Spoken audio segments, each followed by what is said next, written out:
Bismillahirrahmanirrahim. Ini kata beliau Ustadz Mansur, umumnya orang tuh ingat kehormatan bapak-bapaknya yang keren-keren. Tapi kata Habib Jintan, baca wattabak tuh yang penting tuh ikutnya, bukan bapaknya. Saya masih ingat. Terus Gus-Gus diem semua, sadar kalau dimarahin Habib Jintan. Jadi, ya Gus-Gus diluk semua. Tak tanya kenapa diluk. Ini orang dari Jakarta kok marah Gus. Ya itu unik. Itu cara istidlal guru-guru kita. Jadi kalau wattaba'tu millata abai, kata beliau rohnya itu di wattaba'tu itu. Ittiba awal cuma iftakhir badai. Ittiba awalan baru bangga dengan bapak-bapaknya. Jangan bangga dulu nggak ittiba gitu. Jadi alim dulu baru bangga Habib Jintan. Jangan bangga muridnya Habib Jintan ndak alim-alim. Gitu Beb. Ya. Jadi memang saya secara sengaja cerita sanad ini saya baca Mas Jamal ya, panggilannya apa? Mas Jamal. Mas Jamal ya.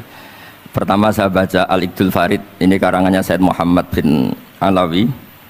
Di sini saya baca supaya barokah dari karangannya Sayyid Muhammad.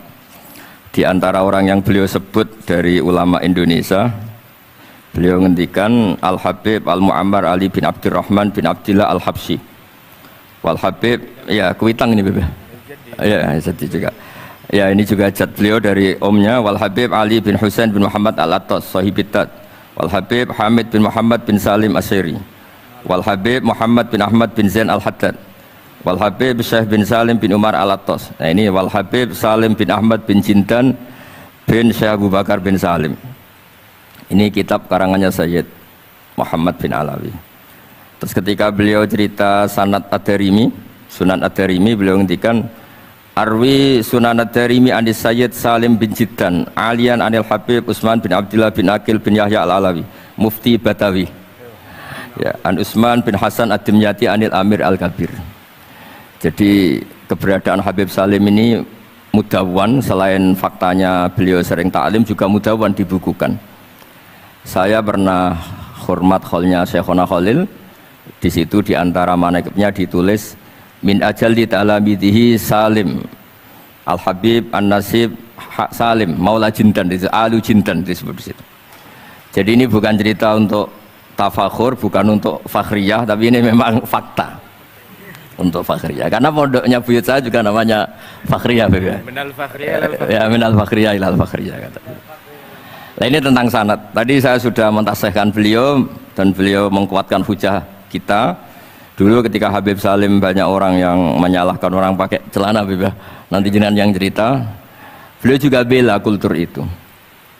Saya pernah baca di kitabnya Said Muhammad Alawi, judulnya itu Manhajus Salaf fi Fahmin Nusus. Di kitab saya itu halaman 423. Nanti bisa dicek halaman 423. Di situ ada kata-kata wa kanat sunnatu Rasulillah sallallahu alaihi wasallam annahu yat'amu ma yajiduhu fi ardi wa yalbasu ma yajiduhu wa yarkabu ma yajiduhu mimma abahahu Allahu taala. Terus beliau cerita, siapapun yang makan faman at'ama ma yajiduhu fi ardi fa huwa al-muttabi' lis-sunnah kama annahu hajjal baita min madinati nafsi faman hajjal baita min madinati nafsi fa huwa al-muttabi' lis-sunnah. Jadi supaya perasaan orang Indonesia ketika berpakaian seperti ini, seperti saya, seperti teman-teman ini tetap tercantol, tetap terhubung oleh Rasulullah Shallallahu Alaihi Wasallam. Misalnya Nabi, karena beliau itu orang Madinah, tentu hajinya atau mikotnya dari Dzul Khulaifah. Karena kita orang Indonesia lewat Yalamlam ya harus lewat Yalamlam. Waqata Rasulullah li ahli Madinah Dzul Khulaifah, wa li ahli Syam al-Juhfah, wa li ahli Najdin Qornan, wali ahli Yaman Yalamlam. Jangan mentang-mentang ikut sunnah Nabi terus orang Yaman mikotnya dari Dzul Khulaifah, orang Sam juga dari Dzul Khulaifah. Semua itu harus min madinati nafsi. Sama seperti Rasulullah yat'amu ma yajiduhu fi ardi, kita juga nat'am ma najiduhu fi ardina. Sehingga jangan sampai umat Islam yang perilakunya keseharian ini sudah baik kemudian merasa tercerabut dari sunnah Rasulullah Shallallahu Alaihi Wasallam.